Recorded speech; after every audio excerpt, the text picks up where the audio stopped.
Hello, everyone, and welcome to this evening's Parents Family Forum, and welcome to WooStream, where we're bringing Willamette to you.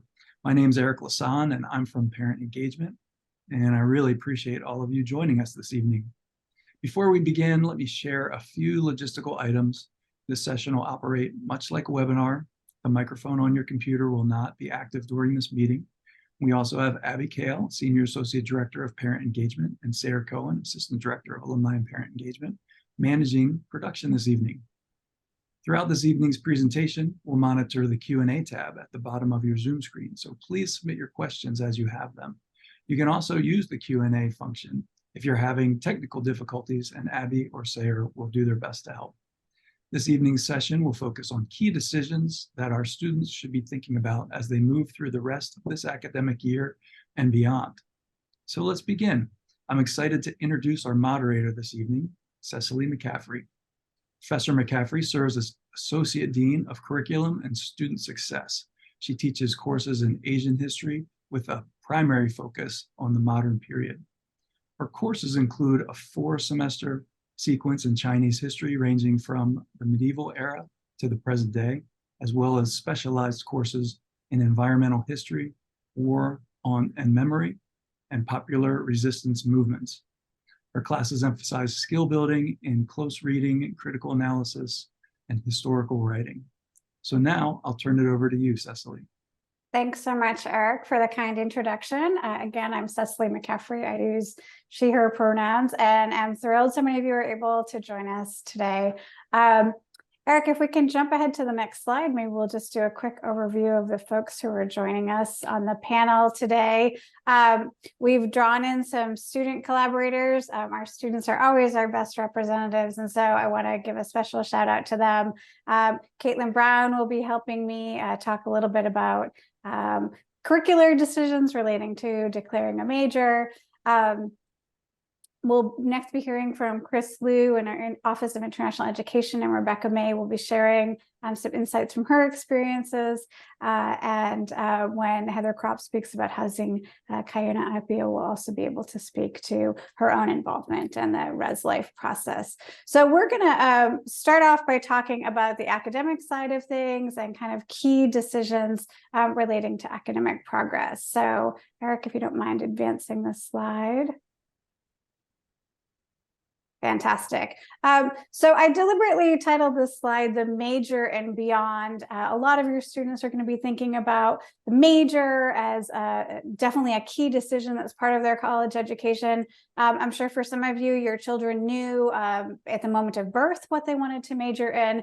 For others, it's been a little bit of a longer journey. The significance of the major as part of the bachelor's degree at Willamette is important for us because we see it as an opportunity to really develop the depth of their education. So as a liberal arts college, we truly emphasize breadth and diversity of inquiry, but the major offers an opportunity for a student to really focus on a particular discipline of study, particular area of study, and really to build the skills within that discipline.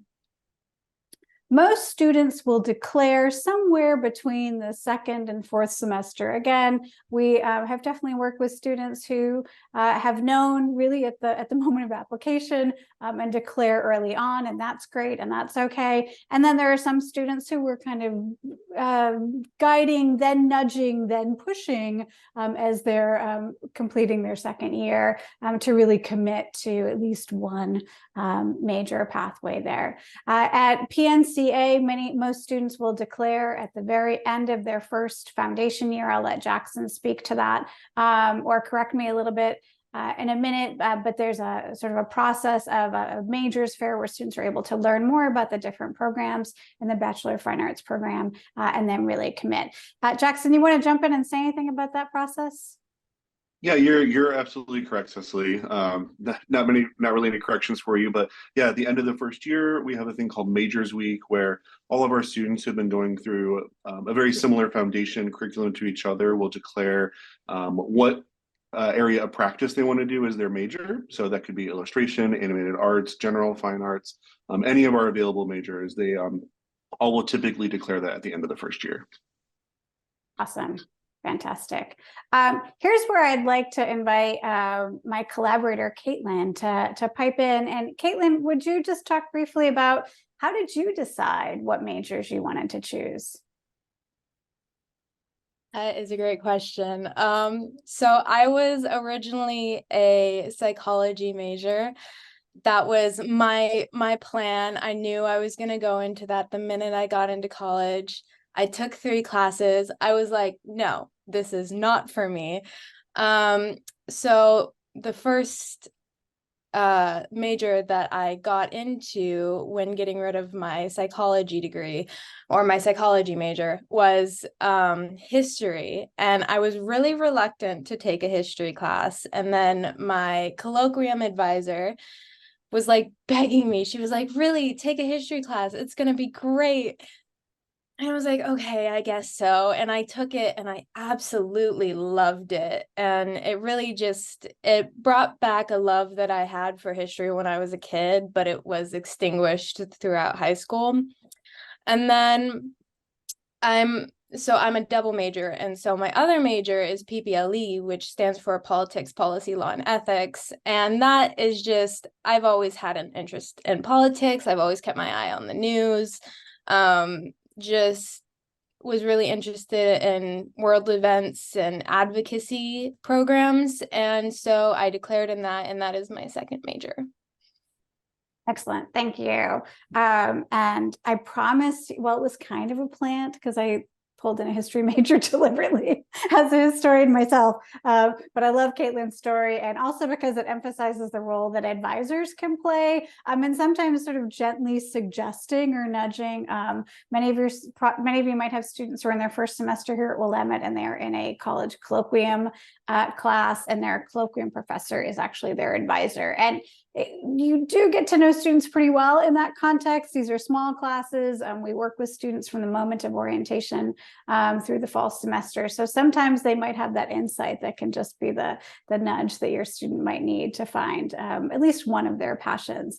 Our students, Caitlin's a great example. Our students major in oftentimes more than one field. They also have the opportunity to choose to minor in a subject. Usually these require 5 to 6 courses in a particular discipline, usually a couple at the introductory level, and then an expectation that students will do about 3 classes in an upper level. So they're getting a good exposure to the kinds of pathways and also the kinds of skills that are taught in that particular discipline without necessarily making that full commitment. There's also opportunities for students who have interests that aren't perfectly met within what we are routinely offering in the college to actually craft individualized majors.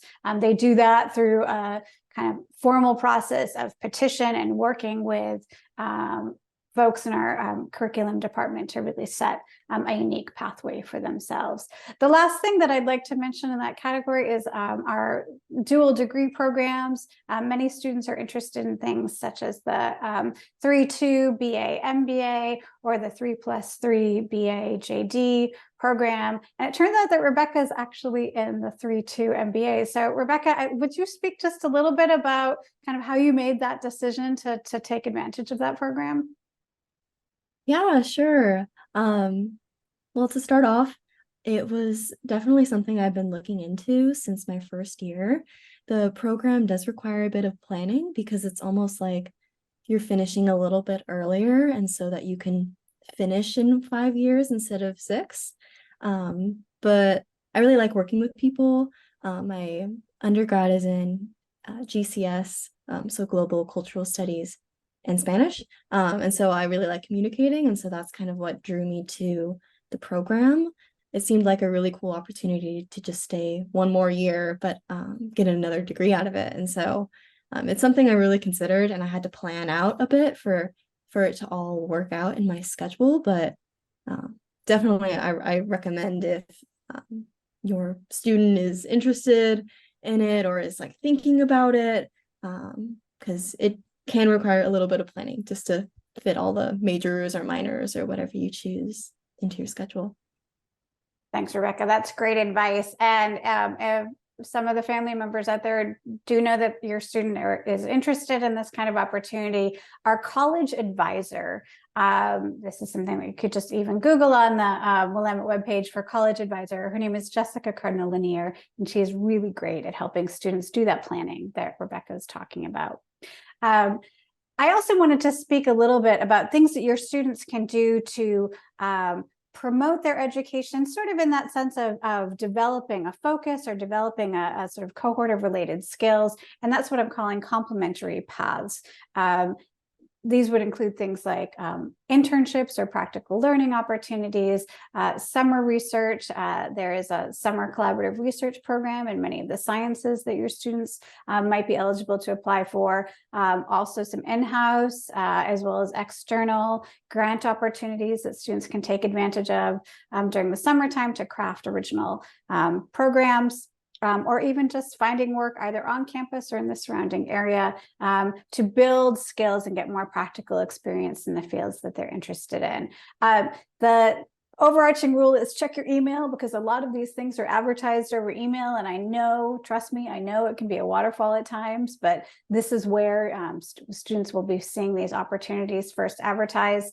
And then our offices of career development and student grants and awards are also terrific resources. I want to pull Caitlin back in again, because Caitlin, you're almost majoring in internships at the same time. So do you want to talk a little bit about even just one of your internship experiences and how you think it might have helped to broaden your own educational experience a little bit? Yeah, you're right. I really am majoring in internships. Let's see. I guess my history internship, where I'm working in the archives on campus, it has really allowed me to see a different side of like anything history, I guess. You read so much about it in books, you talk about it, but to actually like kind of get into the work and to be like, wow, this is what historians do, this is what archivists do, this is just what people who do like dig in research do.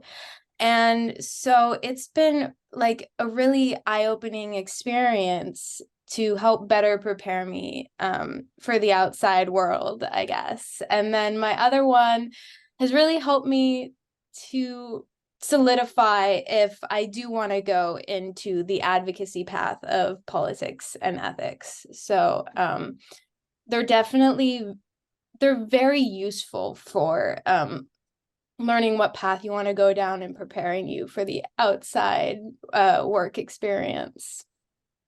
Fantastic. Thanks so much, Caitlin. I think what I'll do at this moment is kind of just suggest that folks who might be curious about internships, those will be great questions that we would love to answer in the Q&A, but it's very easy for me to completely dominate time, and I want to allow time for others to speak. So I would say our last topic is to encourage your students to most definitely explore.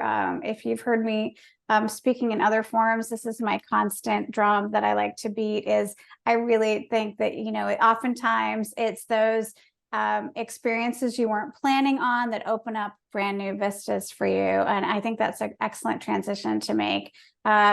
To study abroad and the Office of International Education. My final plug there is Eric mentioned that my field is Chinese history, and for me, the origin point of that was actually my study abroad year back when I was in college, when I spent a year in Taiwan.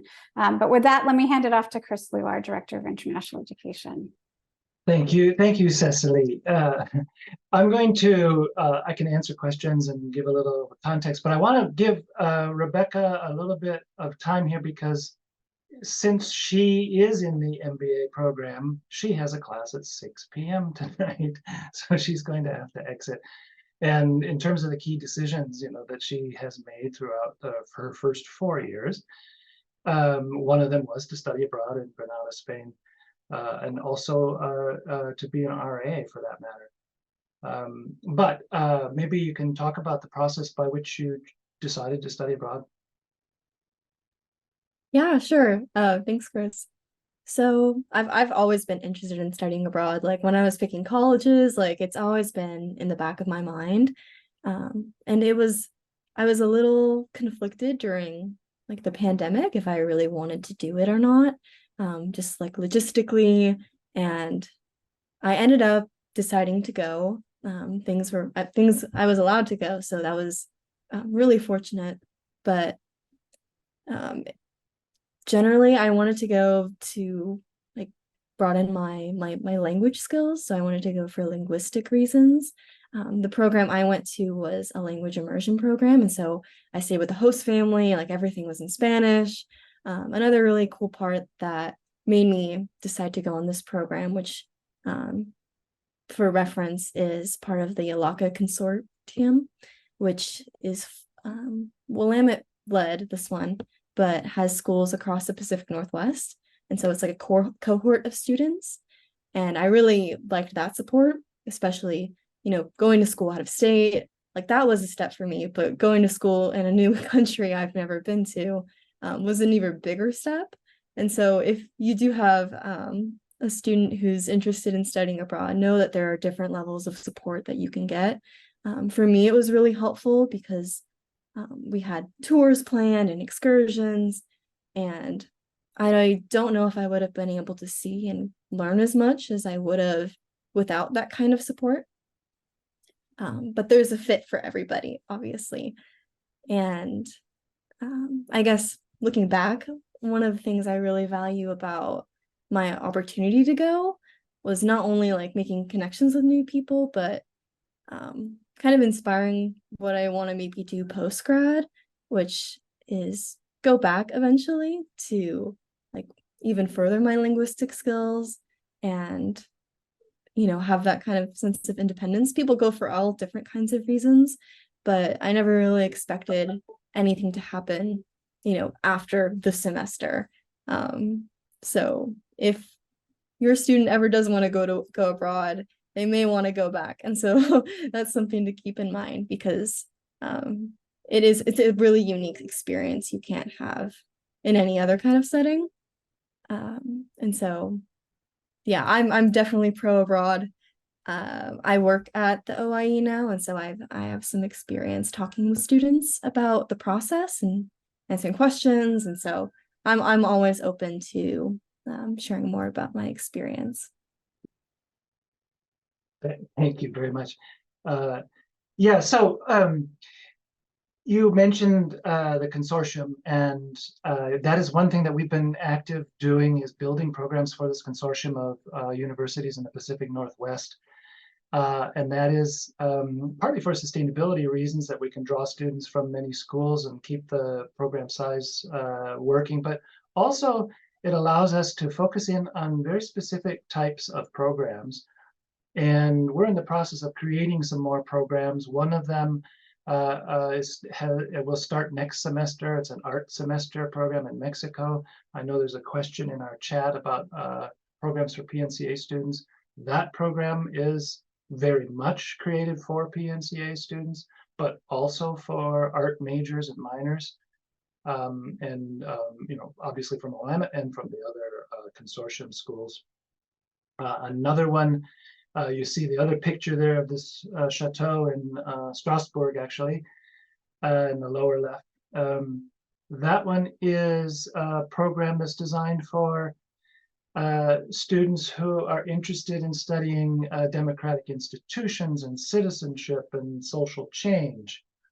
That happens to be one of the 3 areas of focus in the new Willamette strategic plan.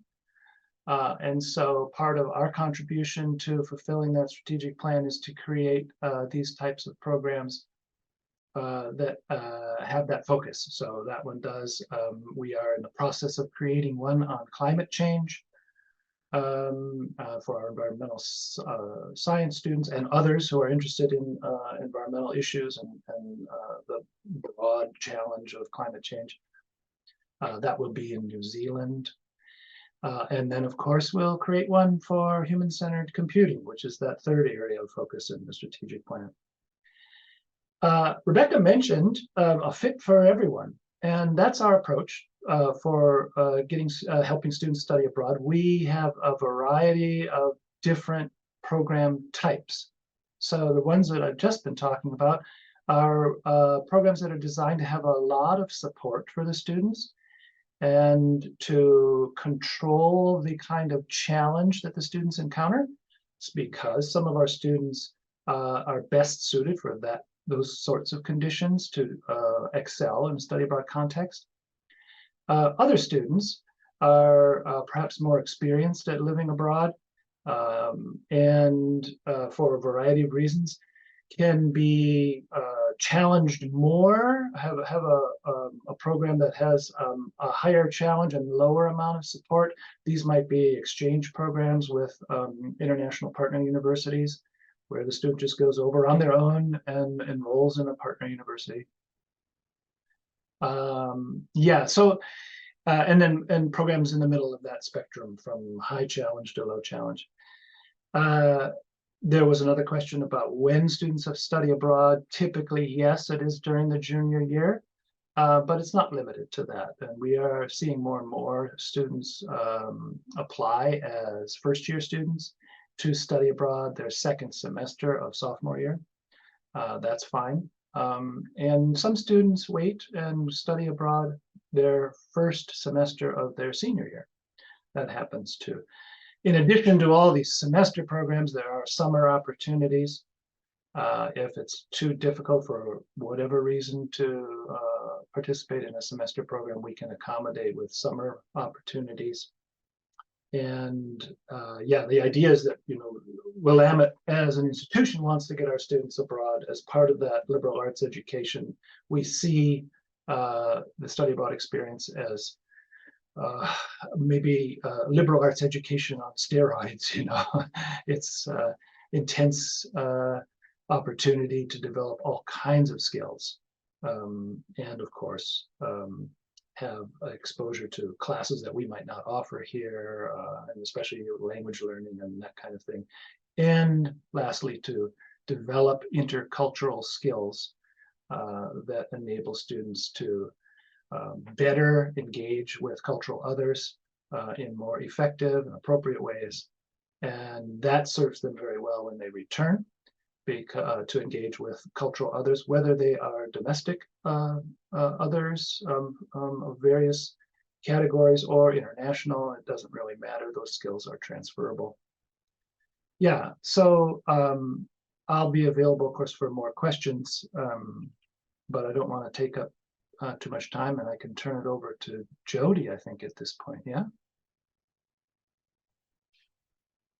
Hi, everyone. My name is Jodi Santillie, she, her pronouns. I work in student engagement and leadership as an assistant director, and just going to talk a little bit about some student leadership opportunities through our office and other offices that we collaborate with. So the first thing I want to touch on is that we have a student leader common app that we use, and that is primarily used for some positions that we felt it made sense to have students apply at the same time. So first year experience leaders, so those working with our colloquium program, with our Jumpstart program, so Ohana, Stepping Out, Link, S3. And so having them go through one application process instead of having to fill out multiple applications with similar sort of questions and similar sort of interview process. And so making that more streamlined for them. So that is something that came into play a few years ago. It is going through kind of a revamp this year, so things might change a little bit in terms of how that process works. So make sure if your students are interested in those positions that they keep an eye out on their emails, so that they're up to date with what that process looks like and what those deadlines, or when those deadlines will take place for those particular experiences. Outside of that, a lot of your students, I'm sure, are getting involved in clubs and organizations, and that second semester is when those folks will start doing kind of elections or hiring for the following year. And so if there's something they're particularly interested in, or a club that they've been really attending and enjoying a lot, and they think, you know, I might be interested in kind of taking on some more responsibility when it comes to this club and hosting these meetings and planning these events, those club exec members should be starting to have those conversations when we get back for second semester about whatever that process looks like. Clubs do it a little differently. Often they're doing elections, and so it's a process where they set like, okay, our meeting on February 8th is going to be our meeting when we have elections. So if you're interested in running, make sure you're here for that meeting. And if we have, a quorum and enough people, then we'll, have people speak and go through a vote, etc. And so that is definitely a great opportunity and kind of a more low stakes, I suppose, way to kind of like stretch your leadership skills and kind of gain some leadership skills in a way that's not as necessarily intimidating as like a kind of full leadership position, leadership award kind of job sort of role. That is the same with sort of our organizations, such as like the Collegian and the Willamette Events Board, which is our programming board. They will also be doing some hiring in the spring. And so those are a little higher stakes, and they will be posted on Handshake, and they do have a leadership award that is associated with it, which is like a small amount of money that goes toward, it's basically like part of their financial aid, and so it goes towards supporting them to have, so that they can have the opportunity to have these positions and it not take away from sort of that financial support that they need in order to do what they need to do and go through their time here at Willamette. There are also some things like committees that they can join. Student government elections will happen in the spring. So if that's something they're interested in, they can look out for that information. But it's really important, I think, to just kind of connect with the folks that are here on campus. There are a lot of different opportunities that pop up in a lot of different ways when it comes to leadership. And so asking their advisors, professors they're close to, staff in our office, staff in career development, kind of what those different outlets might be and kind of what the best fit would be for them when it comes to those leadership opportunities, whether it's just kind of taking on something within a club that they're part of, or looking for something that is a little bit more responsibility when it comes to those leadership opportunities. And making sure that they're checking Handshake. I know there's been questions about jobs, but leadership opportunities are also posted on Handshake if they do come with that leadership award. And so making sure that they are getting on there fairly regularly. I think particularly in like the February timeframe, that's when a lot of things will start getting posted to get hired for the next year, because we like to have them have the time to kind of shadow folks in the current position so that they can get a feel for what that role is going to look like before just diving into it in the following year. And that is all I have. I'm pretty quick and simple, and so I will pass it on to Jackson. Thanks, Jodi. Hi, everyone. My name is Jackson Seemayer. You see him, his pronouns. I'm our Director of Student Affairs at the Pacific Northwest College of Art campus up in Portland. Similarly to what Jodi was just speaking about, I'm going to speak about some of the leadership opportunities and ways students can get involved at the PNCA campus. Similar to how it happens in Cass and the Salem campus, we have our own version of student government. We call it Student Council on our campus. It is open to all students who attend. So whether we do have some elected leadership positions that also receive that leadership award that Jodi was talking about. Beyond those elected positions, though, all of our students are welcome at every student council meeting. And so we view just even attending that as an opportunity for them to become student leaders, for them to speak their mind, learn how to organize and advocate for themselves. We also have clubs on our campus. Our clubs tend to delineate into kind of three different categories. We have our affinity-based groups, so groups kind of based around shared identities that our students have. We have practice-based groups, so those are going to be groups that kind of gather around a shared artistic practice or exploring other artistic practices that maybe they aren't learning about in their major or in a major outside of their own. And then we also have kind of hobby-based groups. They really run the gamut, and our clubs offer a lot of ways for students to learn and build various skills that they may not otherwise. As an example, we have a club called Neurodivergent Student Union, and the president of that club has pretty much single-handedly organized a guest lecturer from the Portland community to come next week.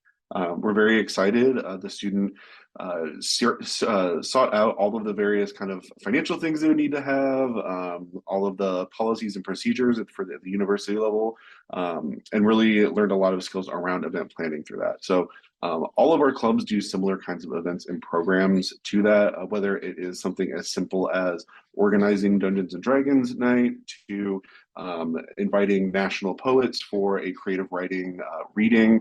There are lots of opportunities for our students to kind of learn and flex leadership skills through our clubs. Orientation ambassadors are returning students that we have, so at the second year and up, that assist us with our new student orientation process. And so they are helping to be welcoming faces for our incoming class of students, helping to facilitate various facets of new student orientation.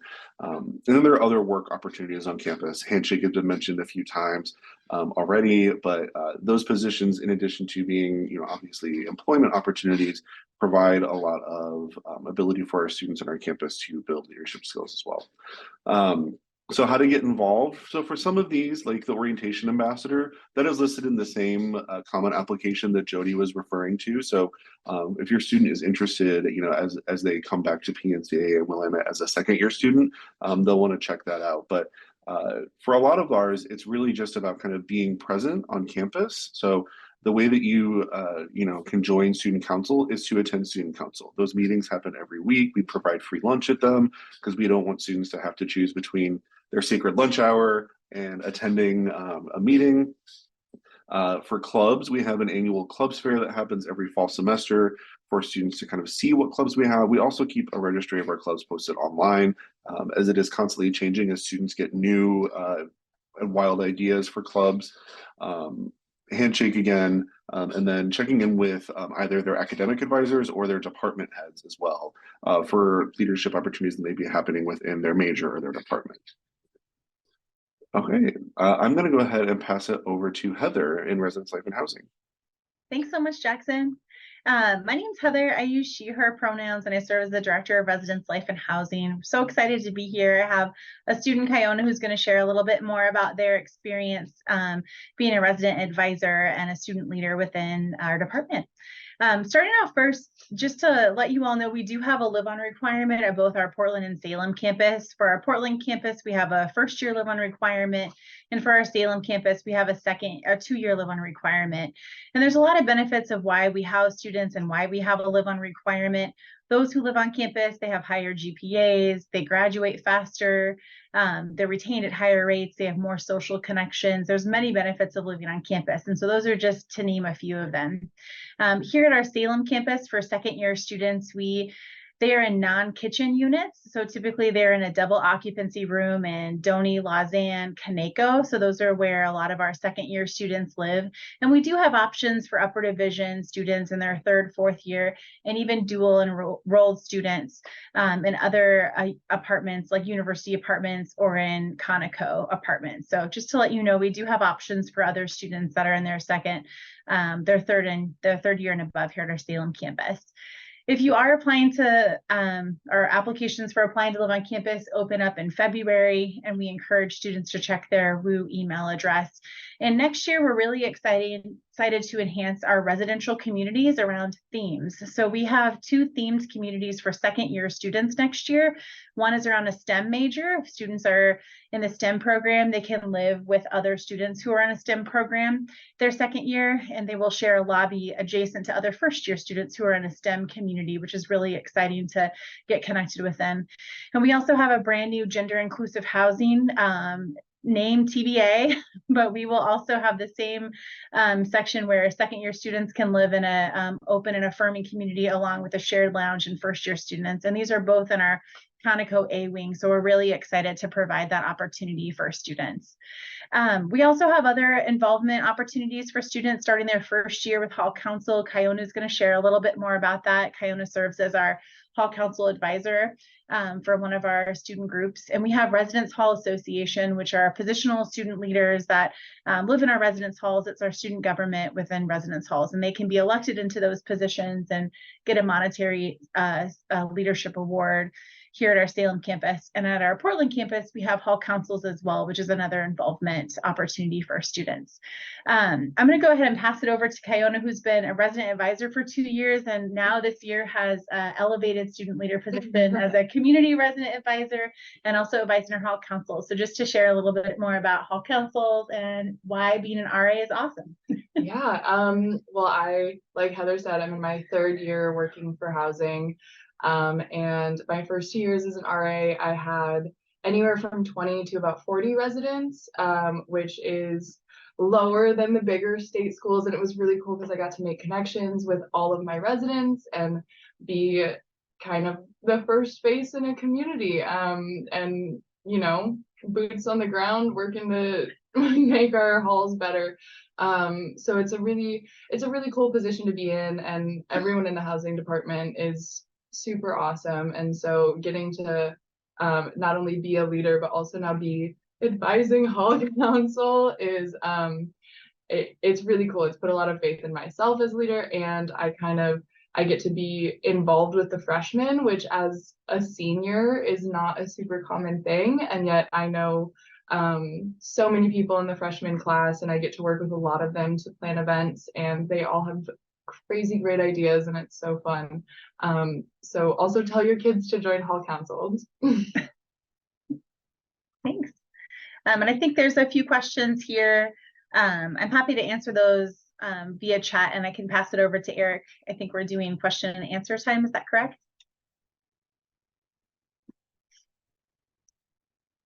Sorry, yeah, I think it is time for question and answers.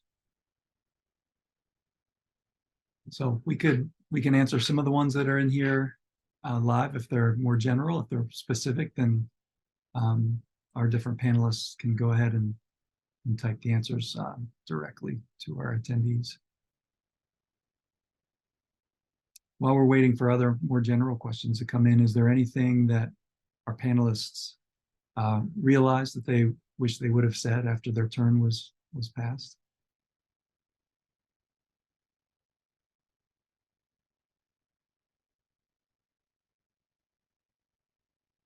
And or Cecily, do you have any of your brilliant follow-up questions for? Well, I always have questions for our students. Actually, I see that a lot of the questions that are coming in right now are kind of logistically oriented. So maybe we'll sort of this will be like the background music for a second. But I'd love to hear from both Caitlin and Kiona. Would you isolate a particular experience that maybe was unexpected?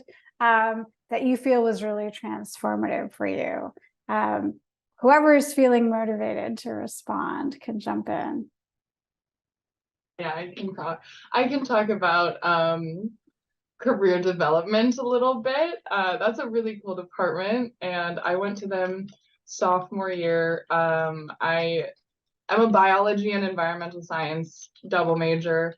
And I really want to teach biology in the future. And at a school where there's not a huge education program, I was kind of like, what do I do? I went to career, and they ended up putting me or recommending that I apply for the science outreach program.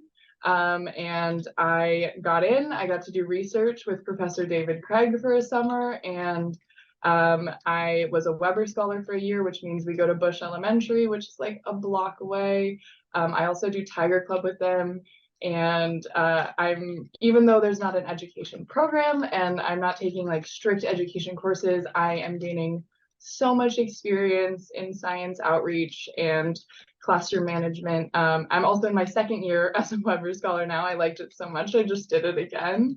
And so I think that's a really cool thing about Willamette, is that even though I came in not knowing what I wanted to do, and I came in not really having a plan, once I found out, okay, this is what I would like to be doing, there's enough resources here that everybody can get guided to where they need to be. Thanks so much for that, Kiona. That's a really great response. And you know, I don't know if health professions is an area that you're interested in the future, but this is something we hear over and over again from our health professions team, is that if you have a student who's interested in those kinds of fields, whether medical, dental, veterinary, physical therapy, whatever it might be, that getting those kinds of experiences, working with different constituencies, learning how to kind of practice leadership and empathy skills in real life context is really, really important. All right, Caitlin, you're not off the hook. So what was a transformative experience for you? There's so many. I'm trying to think. I mean, of course, you know, my path into the history major was really transformative, and all of my internships, the internships this semester, my 2 internships next semester. But I think what really kind of changed my perspective of just being on this campus and being in this community is the conversation project, which is a very special class. I had to apply to get into it.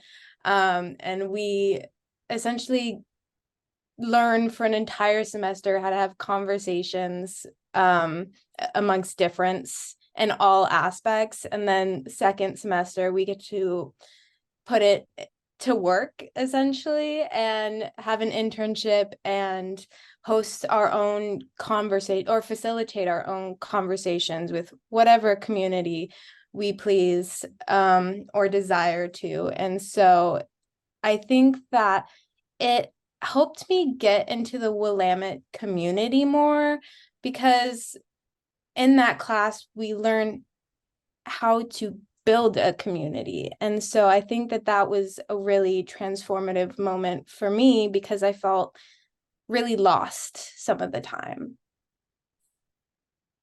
Fantastic. Thanks so much, Caitlin. And opportunities like this are sometimes unique, and the conversation project that Caitlin is referencing is actually something that faculty members applied for a grant to support, and it is something that it is pretty new. I would say it's at most 2 years old on this campus, so it's really fantastic, Caitlin, that you've been able to take advantage of that. It looks like we've got still some questions about housing. And so, Heather, should we bump back to you and see if you can speak to some of the questions here? Yeah, I'm happy to answer them live. I was trying to look, there's a website for our Salem campus. I can't remember what it is, but there's an option for students to sign up to look for roommates to live off campus. I was trying to look at my Google Gmail, but I can't find it. But it is easy from what I talk to students. If there are students at our Salem campus who are interested in living off campus, it is pretty easy to find housing in the Salem area. As far as Portland, we have different apartment communities that are near the PNCA campus. There's another company called College Housing Northwest. That's a really great opportunity, and we can give you a list of different apartment complexes if you're interested for the Portland area, just to let you know that. As far as the question around juniors and seniors on the Salem campus, if it's guaranteed, at this time, we have all spaces this year for everyone who was interested in living on campus in our Salem. But as we continue to, in our post-COVID, in our actually mostly post-COVID world, we're having larger enrollment classes. And so as those enrollment numbers begin to increase, we will have limited space for seniors, but we will be prioritizing our first year students moving to their second year, followed by second years to their third year and off. So really trying to be able to allow our juniors who are interested in coming on. We are forecasted next year to be able to house our seniors on campus if they're wanting to stay with us, but it is not guaranteed after your second year. I think that those might be all of the questions related to housing.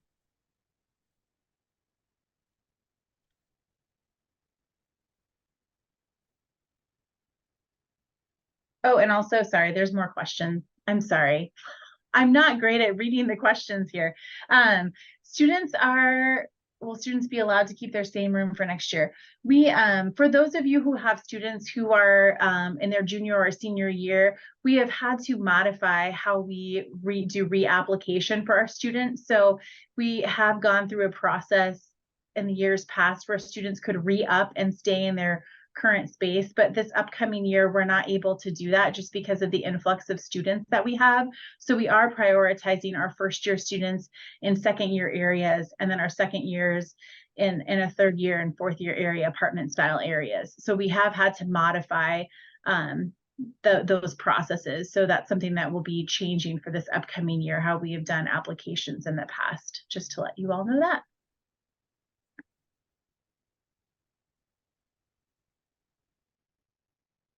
Thanks so much for that, Heather. That's really helpful. While we're leaving other space for questions open, wondering if, because Jodi and Jackson, you were very efficient with your time, were there other kind of pointers that you wanted to share for students who are looking for leadership positions, or maybe even anecdotes about kind of the ways that you've seen students transform through these experiences? I mean, I can talk. I mean, I have been here for 15 months now, maybe. And when I stepped in, the events board specifically, which is our large scale programming board on campus that I advise, had entirely new exec board. Everyone had turned over from the previous year.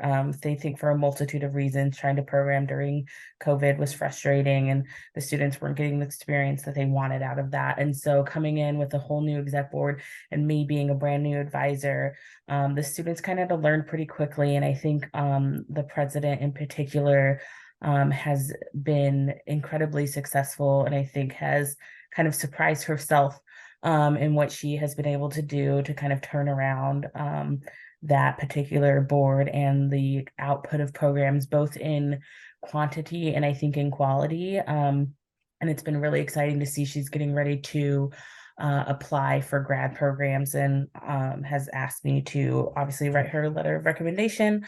And I think that I'm really excited to kind of speak to the growth that I've seen over this last year in her confidence and her skills, particularly regarding like delegation and leading the team, but also just in kind of the behind the scenes, like very nitty gritty event planning that you have to do in order to do, especially those large scale events like our black tie dance event that is typically over 600 students at the Salem Convention Center, and our annual midnight breakfast that again have a very large, I think last year we hit like 540 that go through and take part in that fun late night breakfast right before finals. And so kind of seeing that growth has been really exciting. Yeah, thanks so much for that, Jodi. And it's, I think that it's oftentimes we might think of a campus community as really being this kind of enclosed bubble, and we want our students to break the bounds. And while we certainly want to do that, it's a really wonderful example of how sort of a intimate micro experience actually has really significant ramifications for our students' growth and development. Jackson, you talked a little bit about this yourself, actually, just kind of, watching students take up the reins. I wonder, were there other examples you wanted to share of what you've seen in that respect? Yeah, I can actually go a little bit more in depth about something I kind of alluded to earlier. But our student council facilitator, she's been doing such a great job that this is actually her third year. So that's what we call our president of our student government, is the facilitator. That's the language that they have chosen to use. She's in her third year actually of kind of running the ship, and it's just been very exciting and fascinating to see her and the confidence that she has gained, and kind of the position she has been able to take on campus. I mentioned earlier, a national poet coming to do a creative writing end of year event, and that is the student that I'm referring to is also the president of Creative Writing Club on our campus. And last year we were able to attend the National Association for Campus Activities Conference in Spokane, Washington. Jodi was also there. And this was the first year that we had actually ever been able to take PNCA students there. And this student was able to just really kind of see all of the different things that were available to her as a student leader. And through that, this is where she found this poet that I'm referring to, who they brought onto campus last year, actually, for their annual creative writing end of the year reading, which has kind of become this very large for our campus event at the end of the spring semester. Where there's a lot of things to keep in mind for the student, catering orders, vendors to pay, and this national talent that she coordinates and brings to campus. And so it has just been very exciting to see her come in. She came in as a transfer student as a sophomore, but the kind of all of the spaces that she's been able to be in on campus, the various committees, meetings with the deans, meetings with our board of governors. It's been a joy to watch, and just also super exciting to see just how much one student can, if they really want to, can do on campus. Fabulous. Thanks so much for that great example. And I know that, that for some students, this seems, the prospect of serving in a leadership role just seems like a source of anxiety or really intimidating. And just to remind folks that there's always a plethora of ways that your students can get involved on campus. Even something as simple as on-campus employment, as we mentioned earlier, can just be a way to build a community. I loved Caitlin's comment earlier about how, taking a class actually opened new doors in terms of building relationships with others. So you never kind of know where some of these things are going to lead. Kind of in that vein of sort of how do we balance support and exploration and ambition, Kris, I was thinking we could maybe return to you, because I know Rebecca mentioned the choosing different kinds of programs and maybe looking for things that are more supportive than others. Do you want to talk a little bit about when students have made that choice to study abroad, what kinds of supports can your office offer them? Yeah, right. The whole process is one where we get involved with the student, rather, directly. We have, international programs advisors in our office, and they take time helping the student discern what's best for them, not just in terms of academics, of course that's primary, but also what program type is going to be best for the student.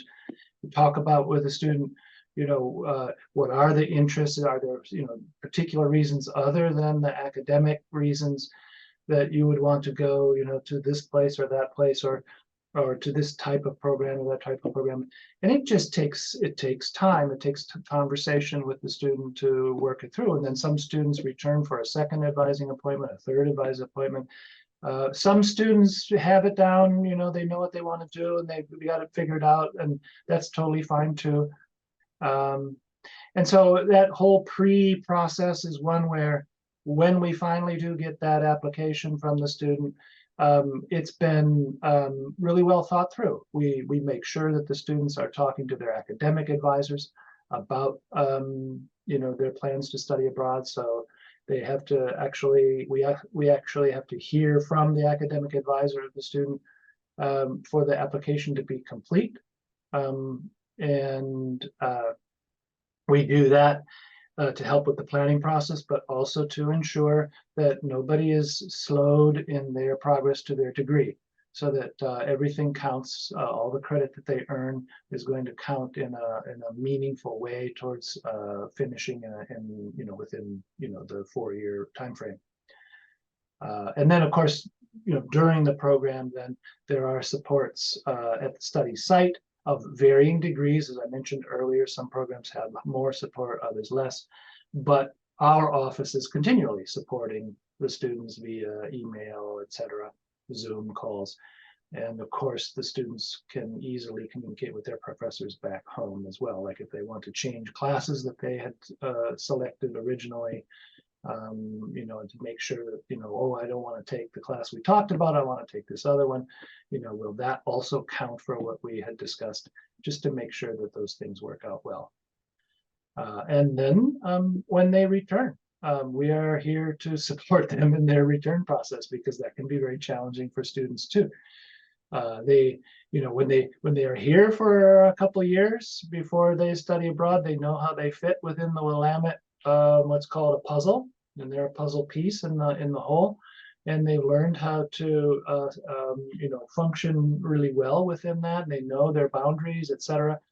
And then, we send them abroad into, a cultural immersion, and they can explore, all kinds of things and about themselves and about the culture. But what happens, of course, is when they return, they sometimes they don't fit in the same way as when they left, and that can be challenging too. And so we're here to support them through that process with post-program discernment and programming that brings the international students together with study abroad returnees. I should have mentioned our office does both. We serve both populations of all the outbound activity and all of the inbound activity of international students and scholars, and that enables us to do programming that combines these two populations really well. So yeah, there's lots of support in very different ways coming from different sources. Thanks so much, Kris. We are wrapping up our time for this webinar. I think one of the things I might close with, just to build on what Kris just said, is we truly do love talking with your students about the things that they're interested in, and also maybe kind of bombarding them with possibilities and kind of exploring with them. It truly is one of the joys of being part of a university community. I think I'm speaking for everyone on the panel when I say, like, yes, we want to talk to your students, even if it's just to brainstorm and explore different options in terms of helping them make these key decisions. So thank you very much for all the work that you do to support our students, your students. We feel the same way about them. They are our students as well as yours. And so thanks again for your participation, and a special thank you to all of our panelists today. A special shout out to the students who we know should be reading and doing homework, right? But they're instead dedicating their time to you. Thanks again, everybody. Awesome. Thanks, Cecily. And thanks again to echo you for saying our presenters were fantastic, especially our student panelists. And to you, Cecily, you're a fantastic moderator as usual, and really enjoyed having you in that role. Too kind. And thanks to our audience for joining us this evening. And I hope that you found this information and student perspectives valuable. And we look forward to our next forum, which is scheduled for November 29th, also at 5:30 p.m. Look for an email invitation to be coming your way shortly. And that forum will feature the career development team. So I hope you'll also join us then. All right, well, that's it. Thanks again, and take care, everyone.